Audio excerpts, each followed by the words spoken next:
નમસ્તે વિદ્યાર્થી મિત્રો, સ્વાધ્યાય 5.1 દાખલા નંબર 1 જેની સૂચના છે કે અહીં આપેલા દરેક ખૂણાનો કોટિકોણ શોધ. તો વિદ્યાર્થી મિત્રો, કોટિકોણ એટલે આપણે બધાને ખ્યાલ છે કે જે બે ખૂણાનો સરવાળો 90 અંશ થતો હોય તેને એકબીજાના કોટિકોણ કહેવાય છે. તો અહીં આપણી સમક્ષ 3 આકૃતિ આપેલી છે જે બધાના કોટિકોણ શોધવાના છે. તો સૌપ્રથમ આકૃતિ છે એ 20 અંશના માપનો ખૂણો છે. તો 20ના માપના ખૂણાનો કોટિકોણ કેટલો થશે?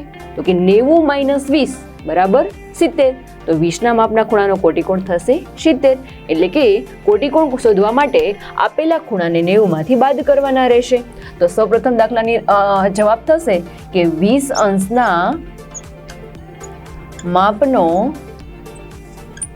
ખૂણાનો કોટિકોણ બરાબર 90 અંશ માઇનસ 20 અંશ. 90 - 20 એટલે કે 70 અંશ. તો 20ના ખૂણાનો કોટિકોણ થશે 70 અંશ. એવી જ રીતે બીજી આકૃતિ છે જે 63 અંશના માપનો ખૂણો છે. તો 63ના માપનો કોટિકોણ શું થશે? તો કે 63 અંશના માપના ખૂણાનો કોટિકોણ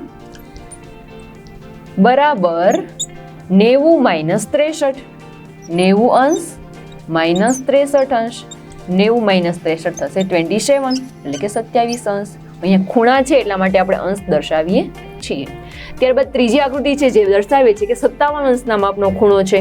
તો 57નો કોટિકોણ કેટલો થશે? તો કે 90 - 57. તો અહીંયા લખીએ કે ત્રીજું 57 અંશના માપના ખૂણાનો કોટિકોણ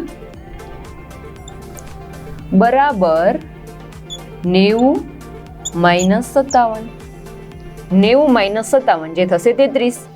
એટલે કે 57ના માપનો કોટિકોણ 33 અંશ કહેવાય. વિદ્યાર્થી મિત્રો, આનાથી ઉલટું પણ કહી શકાય. 33નો કોટિકોણ 57 પણ કહી શકાય. એવી જ રીતે 27નો કોટિકોણ 63 પણ કહી શકાય અને 70નો કોટિકોણ 20 પણ કહી શકાય. ઇન શોર્ટ કે જે બંને ખૂણાનો સરવાળો 90 અંશ થતો હોય તે બંને ખૂણાને એકબીજાના કોટિકોણ કહી શકાય છે.